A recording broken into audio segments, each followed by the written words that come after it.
Well, good morning, boys and girls. Today we are going to learn how to identify whether the speaker of a story is using the first-person perspective or the third-person perspective. It's important that we understand the difference between these two perspectives so that we can understand the characters in the stories that we read, and we can understand the context of the stories we read.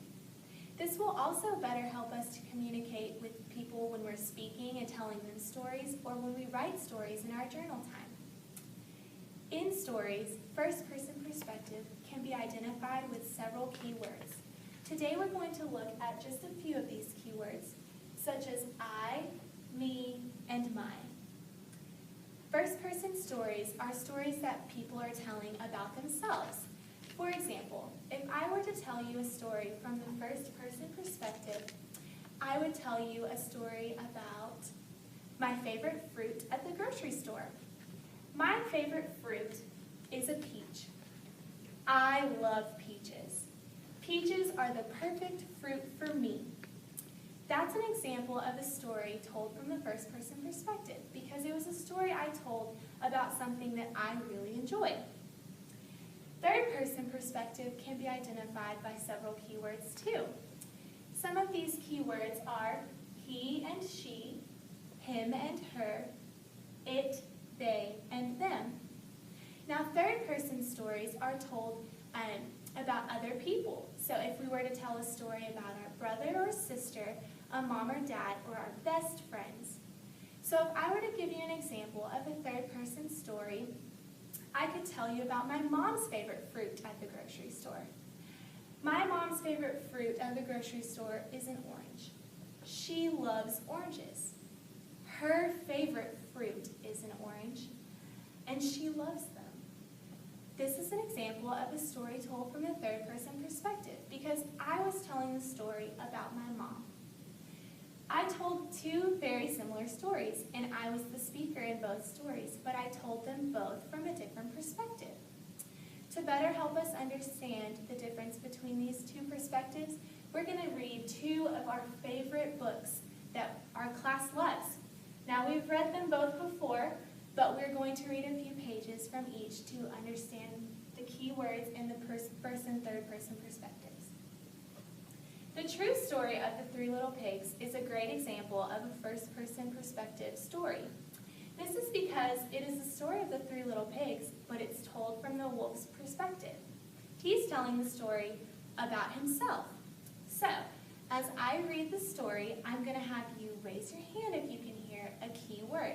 Now, we don't say anything, we just quietly raise our hand, and I will mark a little tally next to the key word that we heard.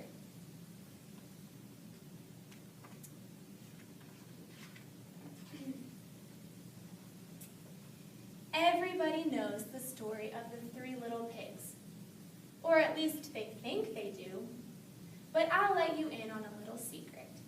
Nobody knows the real story because nobody has ever heard my side of the story. I heard mine.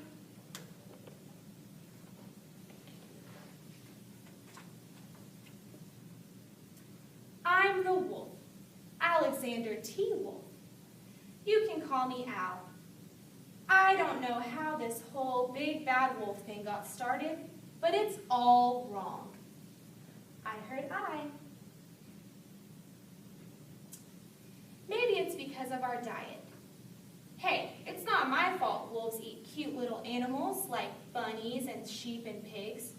That's just the way we are. If cheeseburgers were cute, folks would probably think you were big and bad too. But like I was saying, the whole big bad wolf thing is all wrong. I heard I. The real story is about a sneeze and a cup of sugar. This is the real story. Way back in Once Upon a Time, I was making a birthday cake for my dear old granny. I heard two in that one. I heard I and my. I heard it. I had a terrible sneezing cold. There was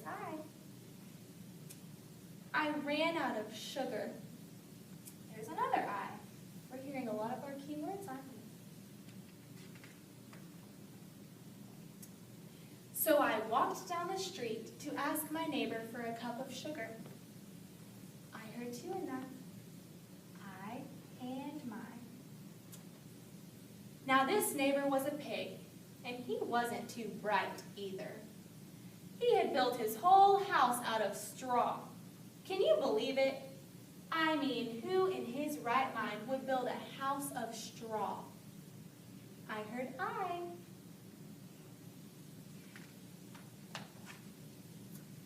So of course, the minute I knocked on the door, it fell right in. I heard I. I didn't want to just walk into someone else's house.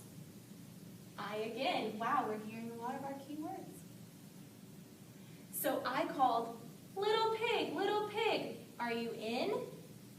I heard I again. No answer.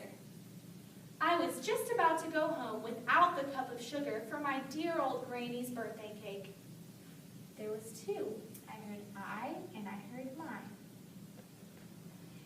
That's when my nose started to itch. I heard mine. I felt a sneeze coming on. There's I again. Well, I huffed,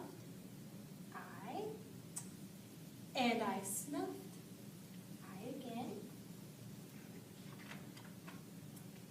And I sneezed a great sneeze.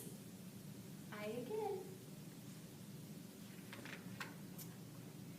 And you know what? The whole darn straw house fell down. And right in the middle of the pile of straw was the first little pig, dead as a doornail. He had been home the whole time. Okay, that's all we're going to read of this book. We've already read it, so we were just trying to do a little refresh to see first-person perspective. But as we can see, we heard a lot of our key words. So we're going to do the same thing as we read the original Three Little Pigs book, but this time we're going to look for third-person keywords because this story is told about several different characters. It's not the story being told about the speaker himself, but it is the story being told about three little pigs and their experiences with a big bad wolf.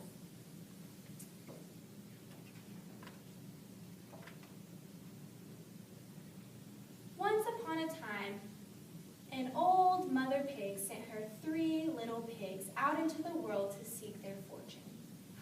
I heard her. Now be sure to write, she said. She. And remember that I love you.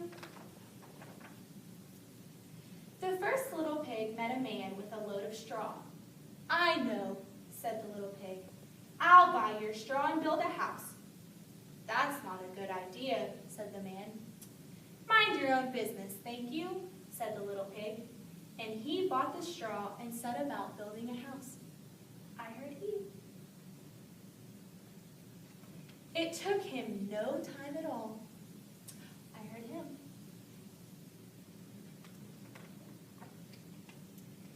Very soon, a lean and hungry wolf happened by. Pig was just about his favorite food in the world. So he knocked on the door,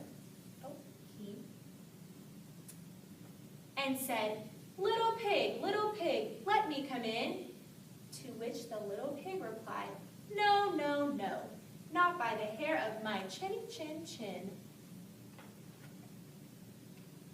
This annoyed the wolf to no end, and he said, there's he. Then I'll huff and I'll puff and I'll blow your house in.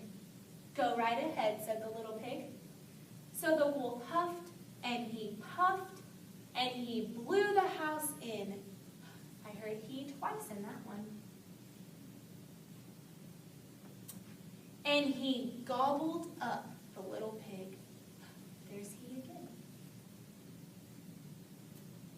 Okay, and that's all we're going to read from this book.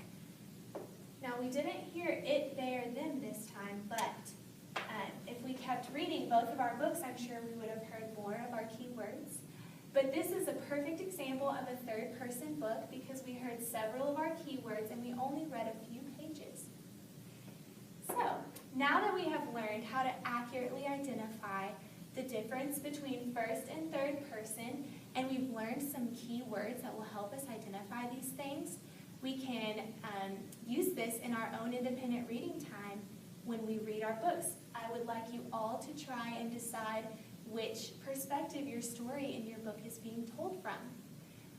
If you would all quietly get up and go to your seats, we are going to begin the next part of our day. Thank you.